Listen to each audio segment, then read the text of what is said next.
नमस्कार, quantum mechanics के इस तीसरे लेक्चर में आपका स्वागत है। आगे बढ़ने से पहले एक बार देख लेते हैं कि अभी तक के लेक्चर्स में हमने क्या क्या किया है। सबसे पहले हमने पढ़ा कि क्लासिकल मैकेनिक्स और क्वांटम मैकेनिक्स में बेसिक डिफरेंसेस क्या क्या हैं। उसके बाद हमने देखा कि क्लासिकल मैकेनिक्स कहाँ कहाँ पे फेल होती है, फेलियर्स ऑफ क्लासिकल मैकेनिक्स। इसमें हमने बेसिकली 3 एग्जाम्पल देखे। पहला था स्टेबिलिटी ऑफ एटम, दूसरा था line spectrum of hydrogen atom और तीसरा था ब्लैक बॉडी रेडिएशन। ये तीनों एग्जाम्पल थे जहाँ जहाँ पर क्लासिकल मैकेनिक्स फेल हो गई।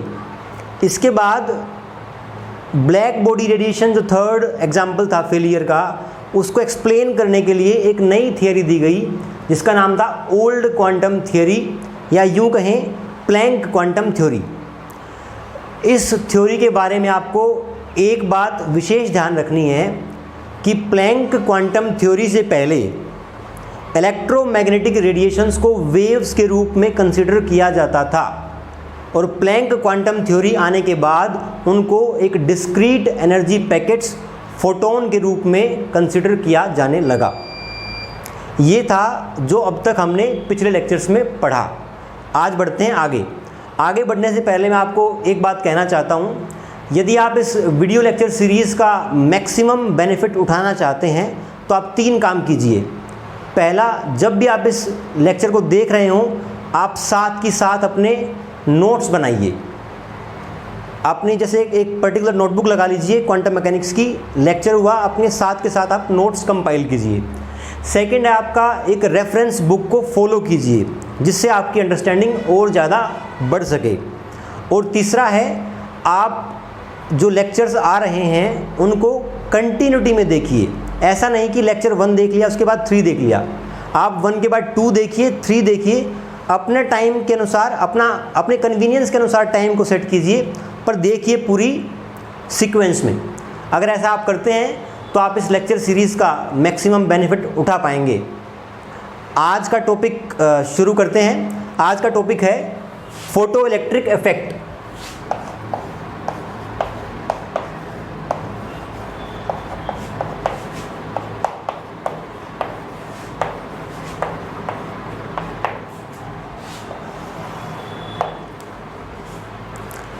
सबसे पहले ये समझते हैं कि अभी तक जो टॉपिक्स हमने पढ़े हैं उस सीक्वेंस में फोटो इलेक्ट्रिक इफेक्ट कैसे रिलेट होता है। पिछली क्लास में हमने पढ़ा कि एक oscillating charge particle electromagnetic radiations emit करता है। मान लीजिए इस ओसिलेटिंग चार्ज पार्टिकल की फ्रीक्वेंसी है न्यू, जिसकी वैल्यू मान लीजिए 4 पर सेकंड। फ्रीक्वेंसी 4 पर सेकंड का मतलब है कि ये चार्ज पार्टिकल 1 सेकंड में 4 ओसिलेशंस कंप्लीट करता है। न्यू इक्वल टू 4 सेकंड का मतलब है ये चार्ज पार्टिकल 1 सेकंड में 4 ओसिलेशंस कंप्लीट करता है। यदि हम ये माने कि ये oscillating charge particle waves create कर रहा है तो इसका एक ओसिलेशन एक वेव क्रिएट करेगा, दूसरा सेकंड वेव, फिर थर्ड और फिर फोर्थ। 1 सेकंड में यदि 4 ओसिलेशंस होते हैं तो आपकी 4 वेव्स जनरेट हो जाएंगी। इसको आप एक और साधारण एग्जांपल के नाते समझना चाहें तो आप एक रस्सी लीजिए, उसका एक सिरा दीवार से बांध दीजिए और एक सिरा अपने हाथ में रखिए। अगर आप उसका एक ओसिलेशन कंप्लीट करते हैं तो आपकी रस्सी पर एक वेवलेंथ बन जाएगी। अगर आप 2 करते हैं तो 2, 3, 4। 1 सेकंड में अगर रस्सी को 4 बार मैंने मूव कर दिया तो रस्सी पर 4 वेव्स बन जाएंगी। तो इसी तरीके से अगर ये ओसिलेशन चार्ज पार्टिकल 4 बार ओसिलेट किया, 4 वेव्स बन गई। अब यदि हम इसको देखें कि ये फोटोन की दृष्टि से देखें तब कैसा होगा। अगर जब पहला ऑसिलेशन कंप्लीट किया, एक फोटोन रिलीज हो जाएगा, दूसरे ऑसिलेशन में दूसरा, तीसरा और चौथा। 1 सेकंड में यदि ये पार्टिकल 4 बार ऑसिलेट किया तो 4 फोटोन निकल गए। जो फ्रीक्वेंसी ऑसिलेटिंग पार्टिकल की है वही फ्रीक्वेंसी फोटोन के निकलने की है। और यदि फोटोन की फ्रीक्वेंसी न्यू है तो इसकी एनर्जी हो जाती है E equal to H nu. इतना क्लियर है आपको? अब ये बात है प्लैंक से पहले की, और ये है प्लैंक थ्योरी के आने की बाद। बहुत सारी फिजिक्स में ऐसी घटनाएं थी जिनको हम इलेक्ट्रोमैग्नेटिक रेडिएशंस को वेव मान के एक्सप्लेन नहीं कर पाए, लेकिन फोटोन मान के एक्सप्लेन कर पाए। उनमें से एक एग्जांपल है फोटो इलेक्ट्रिक इफेक्ट। मुझे लगता है अब आप सीक्वेंस समझ गए होंगे कि कुछ फेलियर्स थे क्लासिकल मैकेनिक्स के, जैसे कि इलेक्ट्रोमैग्नेटिक रेडिएशंस को वेव मानना, उनमें सुधार किया गया प्लैंक द्वारा, जैसे कि उसने रेडिएशंस को फोटोन माना, और फोटोन मान के हम फोटो इलेक्ट्रिक इफेक्ट जैसी कई सारी घटनाओं को एक्सप्लेन कर पाए। ये था कि फोटो इलेक्ट्रिक इफेक्ट किस तरीके से पिछले लेक्चर्स की सीक्वेंस में जुड़ता है। अब सबसे पहले हम देखते हैं definition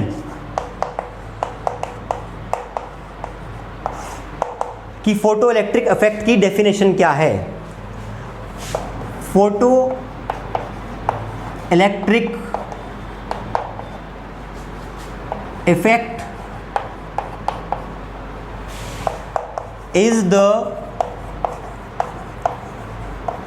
phenomenon of emission of electrons from a metal surface when a light of suitable frequency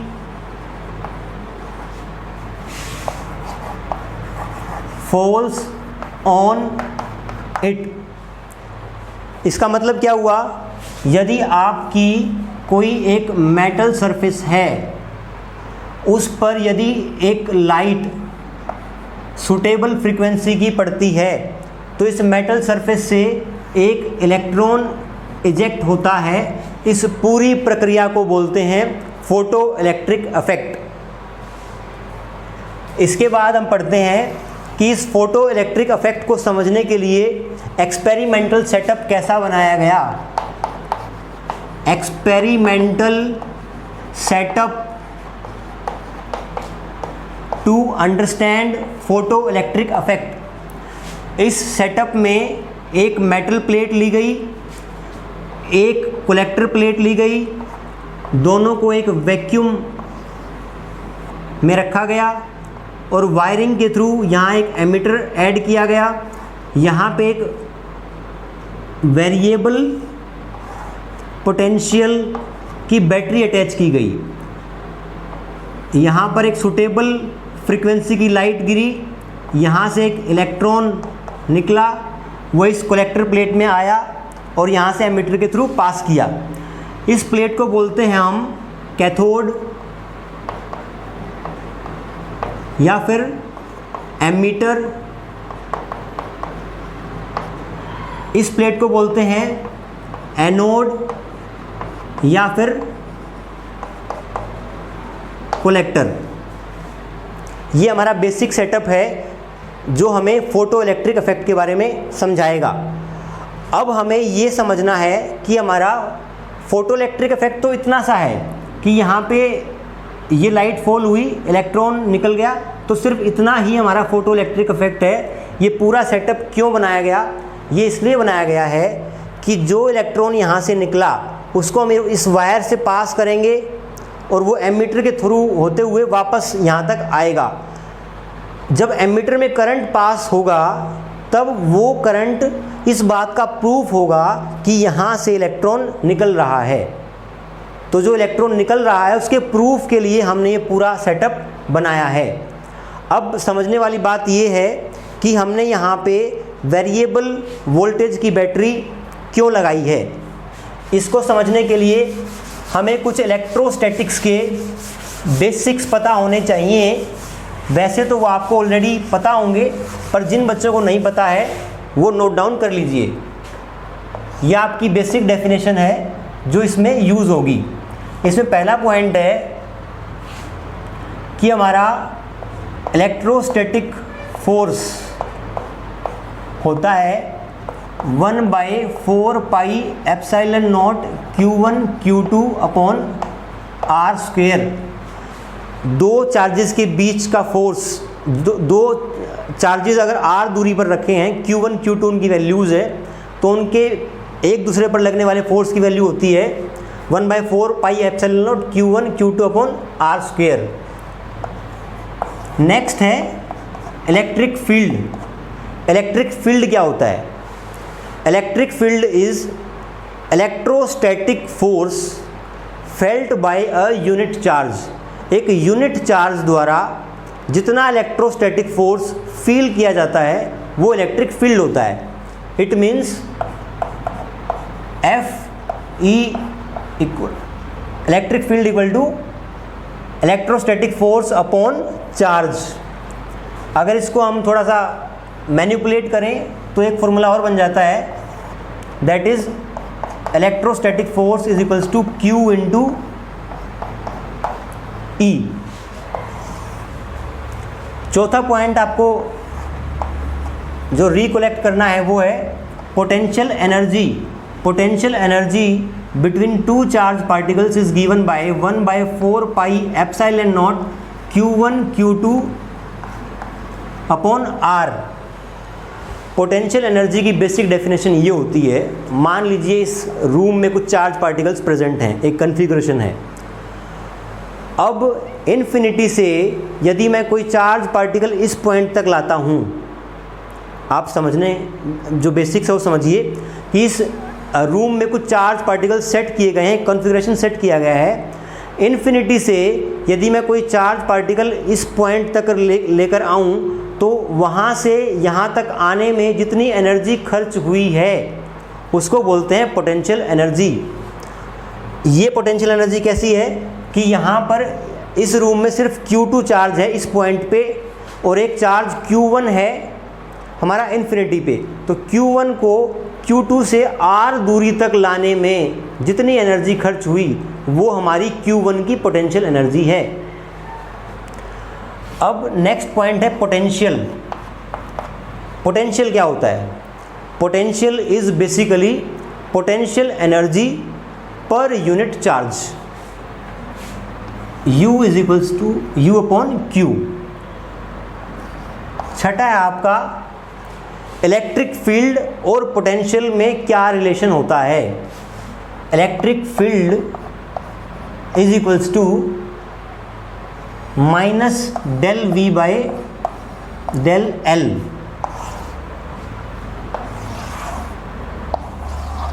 इसका मतलब है negative of rate of change of potential per unit length gives you electric field. इसका मतलब क्या है? इसका मतलब ये है कि मान लीजिए कि इस पॉइंट पे पोटेंशियल V है, यहाँ 0 है, ये लेंथ यदि L है तो यहाँ पे जो इलेक्ट्रिक फील्ड बनेगा उसकी वैल्यू कितनी हो जाएगी? E डेल V कितना हो जाएगा? V minus 0 V upon L। और डायरेक्शन देखने के लिए क्या करेंगे हम? एक बात आप हमेशा बेसिक बात है बहुत याद रखना, जिस डायरेक्शन में आपका पोटेंशियल घटता है फील्ड की डायरेक्शन वही होती है। जिस डायरेक्शन में आपका पोटेंशियल घटता है उसी डायरेक्शन में आपकी इलेक्ट्रिक फील्ड होती है। यहाँ V था, यहाँ 0 था, इस डायरेक्शन में घट रहा था तो इलेक्ट्रिक फील्ड की डायरेक्शन ये है। इसको अगर आप एक और एनालॉजी के थ्रू समझना चाहें तो हमारा इलेक्ट्रोस्टैटिक और ग्रेविटेशन, ये दोनों में लगभग सेम फॉर्मूले लगते हैं। अब ग्रेविटेशन के माध्यम से समझते हैं कि पोटेंशियल की डायरेक्शन, पोटेंशियल जिस डायरेक्शन में घटता है उसी में फील्ड होता है। मान लीजिए एक बॉल को मैंने यहाँ ज़मीन से उठा के इस पोजीशन तक ले आया मैं, उसकी पोटेंशियल एनर्जी यहाँ पे होगी mgh, ग्राउंड पे 0। फील्ड का डायरेक्शन क्या है ग्रेविटेशनल का? Downward. Higher potential to lower potential, हम हायर पोटेंशियल से जब लोअर पोटेंशियल पे जाएंगे उसी में हमारी फील्ड की डायरेक्शन होती है। इतना आपको क्लियर है? ये बेसिक पॉइंट्स हैं जो आपको ऑलरेडी आने चाहिए थे, अगर नहीं आते हैं तो आप नोट डाउन कर लीजिए, आपके आगे काम आएंगे। अब इसका यूज़ यहाँ पे क्या होगा? यहाँ पे इसका ये यूज़ होगा, हम ये समझना चाह रहे थे कि यहाँ पे हमने ये वेरिएबल पोटेंशियल की बैटरी क्यों लगाई है। इस वेरिएबल पोटेंशियल के बैटरी के द्वारा हम यहाँ पर एनोड पर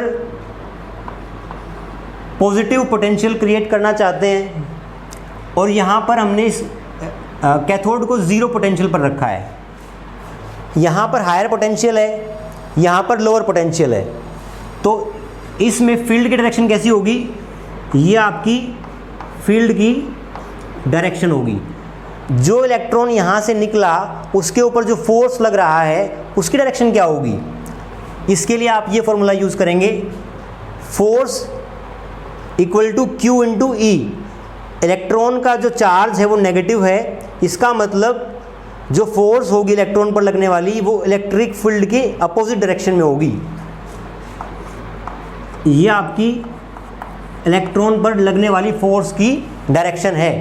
तो आप खुद सोच के देखिए, अगर यहाँ से इलेक्ट्रॉन निकला, एक मेटल से इलेक्ट्रॉन निकला, वो किसी भी डायरेक्शन में जा सकता है। उसको एक पर्टिकुलर डायरेक्शन देने के लिए हमने यहाँ पे पॉजिटिव पोटेंशियल लगाया, और इस पोटेंशियल के कारण एक इलेक्ट्रिक फील्ड जनरेट हुआ इस डायरेक्शन में, जिसने इलेक्ट्रॉन पे इस साइड फोर्स लगाई, और इस फोर्स के कारण इलेक्ट्रॉन यहाँ से पास होता हुआ एमीटर के थ्रू गया, और हमें पता लग गया कि यहाँ से इलेक्ट्रॉन निकल रहे हैं। बेसिकली यही पर्पज़ था इसका वेरिएबल बैटरी लगाने का। नेक्स्ट हमारा टॉपिक है इसमें फोटो इलेक्ट्रिक इफेक्ट के अंदर ही equation for photo electric effect.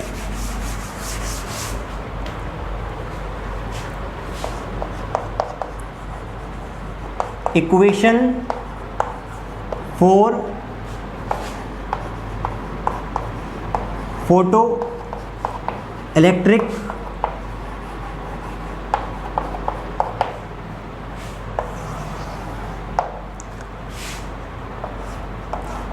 यहाँ पर हमारा एक मेटल था, मेटल सरफेस, उस पर एक सुटेबल फ्रीक्वेंसी की लाइट इंसिडेंट होती है, उससे एक इलेक्ट्रॉन निकलता है।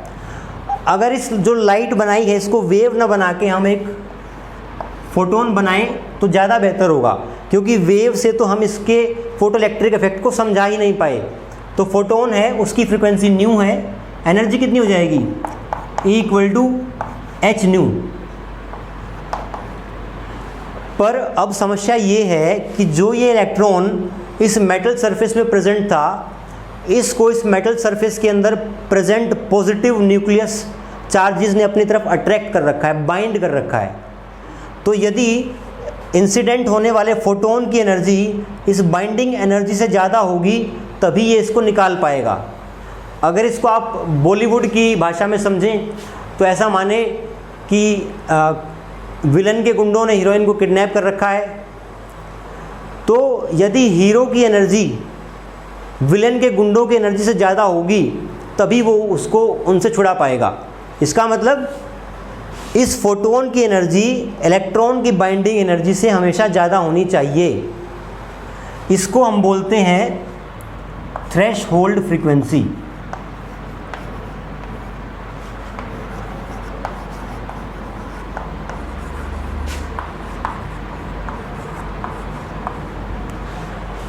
अगर न्यू नोट फ्रीक्वेंसी से कम फ्रीक्वेंसी अगर फोटोन की होगी तो उसकी एनर्जी जो एच न्यू बनेगी वो बाइंडिंग एनर्जी से कम हो जाएगी, उसको वो छुड़ा नहीं पाएगा।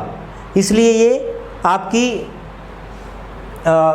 Minimum frequency required to emit an electron. और इसको यदि एनर्जी की भाषा में लिखें तो जाई equal to H nu nought, इसको बोलते हैं वर्क फंक्शन।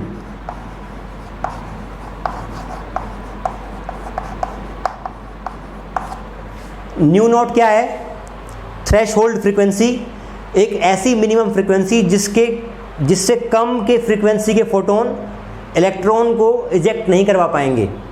और ये फाई क्या है, फाई है एच न्यू नॉट, ये है मिनिमम एनर्जी ऑफ फोटोन जो रिक्वायर है इसको यहाँ से फ्री करने के लिए। एच यहाँ पे है प्लैंक कांस्टेंट जिसकी वैल्यू हमने पिछली क्लास में देखी थी।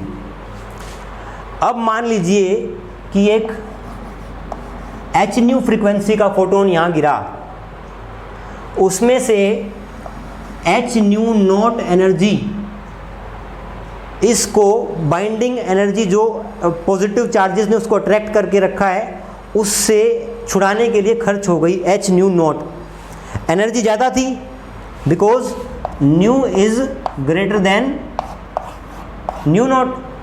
अगर आपकी एनर्जी ज़्यादा है और यहाँ पर कम खर्च हुई है, मतलब इस एनर्जी का एक पार्ट यहाँ खर्च हो गया, रिमेनिंग पार्ट कहाँ जाएगा?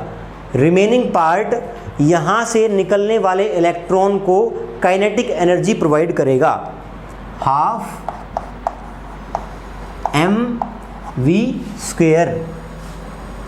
इसको हम लिख सकते हैं H nu equal to phi nought plus kinetic energy of photo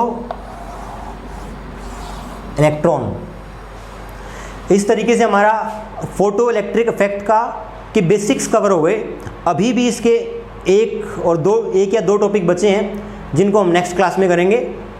अगर आपको इस क्लास में कोई भी डाउट आ रहा है तो आप कमेंट बॉक्स में डाउट्स को अपना रखिए और I will try to resolve those doubts in next class. Thank you very much.